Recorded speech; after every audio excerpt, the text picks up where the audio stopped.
নমস্কার বন্ধুরা, আজকে আইপিএল এর ৬৯তম ম্যাচ আর আগামীকাল ৭০তম ম্যাচ।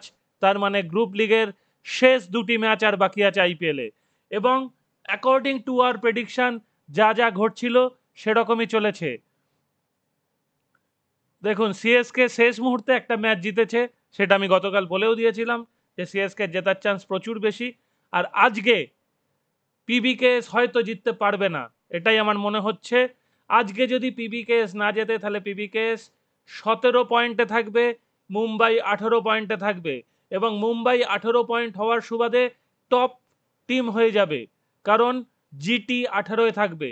আজকে যদি মুম্বাই জিতে যায় তাহলে আগামীকাল আরসিবির জেতা সমস্যা নয়। তাহলে according to our plan, Mumbai versus RCB প্রথম কোয়ালিফায়ার হবে, যেখান থেকে একটা টিম ফাইনালে উঠবে। এবং সম্ভবত আরসিবি প্রথমবারের জন্য ফাইনালে উঠবে। আর যদি আরসিবি ফাইনালে নাও ওঠে তাহলে মুম্বাই ফাইনালে উঠবে, তাতেও দর্শক পুরো ছারখার হয়ে যাবে। এবং পরে আরসিবি ঠিকই ফাইনালে উঠবে, কারণ জিটির ফাইনালে ওঠা এবারে কোনো চান্স আমি দেখছি না। আর পিবিকেএস গত বছর শ্রেয়াস আইয়ারের ক্যাপ্টেন্সিতে চ্যাম্পিয়ন হয়েছে, সুতরাং এবারে শ্রেয়াস আইয়ারের ক্যাপ্টেন্সিতে আর একটা টিম চ্যাম্পিয়ন হবে, তার চান্সও ভীষণ কমই মনে হচ্ছে। তো এবছরে যেটা চান্স আছে, শুরুতেই বলেছিলাম, যদি আমার প্রথম দিনের ভিডিও দেখেন এবছরের আইপিএলের, সেবারে বলেছিলাম এবারে 18তম এপিসোড আইপিএলের, এবং বিরাট কোহলির জার্সি 18। তখনও জানতাম না যে বিরাট কোহলি টেস্ট থেকে রিটায়ারমেন্ট নেবেন এবং রোহিত শর্মা টেস্ট থেকে রিটায়ারমেন্ট নেবেন। তো সেই ঘটনাটা আইপিএল চলাকালীন মাঝখানে ঘটেছে। তারপরেও এখন সেটাই মনে হচ্ছে যে হয় বিরাট নয় রোহিত এবারে কাপ পাবে। এবার তারা ক্যাপ্টেন না থাকলেও দলের তো ফেস তো তারাই। এবং যেহেতু মুম্বাই 5বার কাপ পেয়েছে, এবারে কাপ না পেলেও চলবে। এবারে বিরাট কাপ পেলে একটা বিশাল ব্যাপার হবে, তাকে একটা ট্রিবিউটও হবে যে বিরাট কোহলি পৃথিবীর সব কটা কাপ আছে, শুধু আইপিএল নেই। যারা বিরাট কোহলির বড় ফ্যান তাদের খুব কষ্ট সেখানে, তো তাদের সেই কষ্টটা হয়তো ঘুচবে। আজকে আমার ধারণা মুম্বাই এই খেলাটা সহজে জিতুক, শক্তই জিতুক, কিন্তু জিতবে। এবং মুম্বাই টপ 2-এ থাকতেই হবে মুম্বাইকে, সেই জন্যই পরপর খেলাগুলো ওইভাবে ঘটতে থেকেছে। আপনি যদি দেখেন, জিটি পরপর 3টে ম্যাচ হেরেছে, যেটা কিন্তু অসম্ভব ব্যাপার। দেখুন, জিটি, না এটা এসআরএইচ, জিটির ম্যাচটা দেখাচ্ছি। জিটি দুটো ম্যাচ তো হেরেছে মনেই আছে।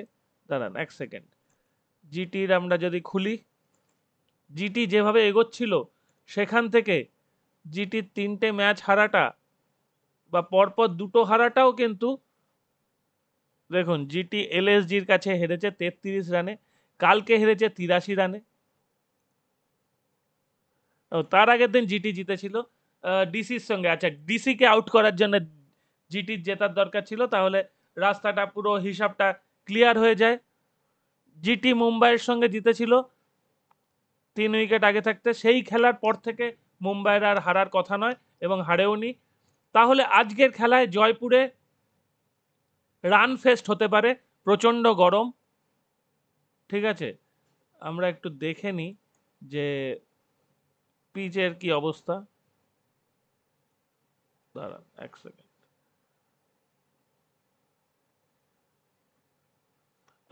The last 4 matches alone, Dusho has been breached in 7 out of 8 innings.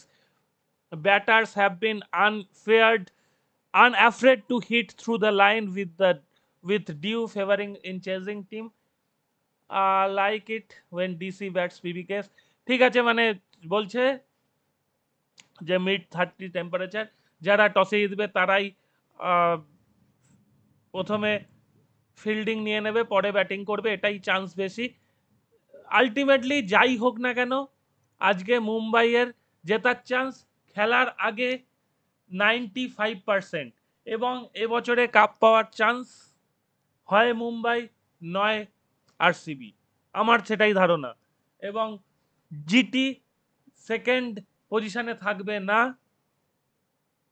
কালকে, আজকে যদি মুম্বাই জেতে, কালকে অবশ্যই আরসিবি জিতবে। ঠিক আছে, এটা হচ্ছে স্পেকুলেশন, এই অনুযায়ী খেলা গড়াচ্ছে বলেই আমার মনে হয়।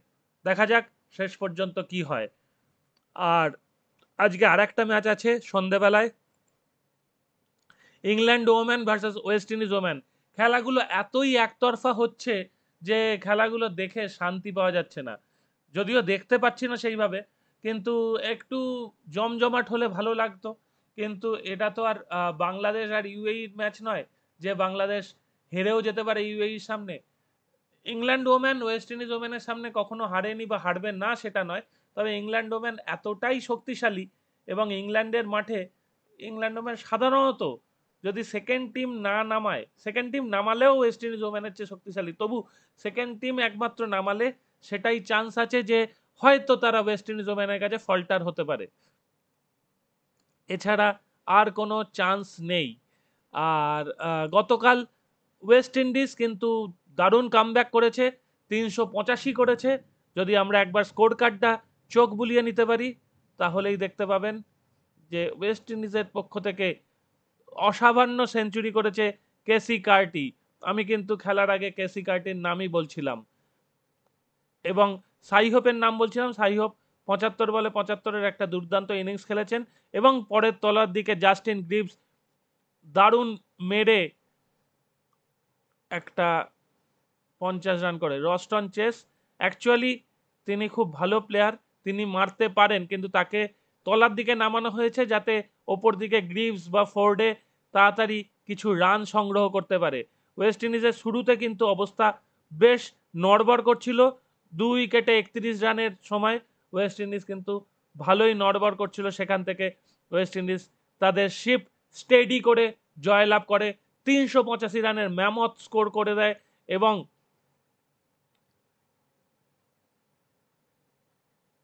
এরা সবাই ব্যাটও করেনি।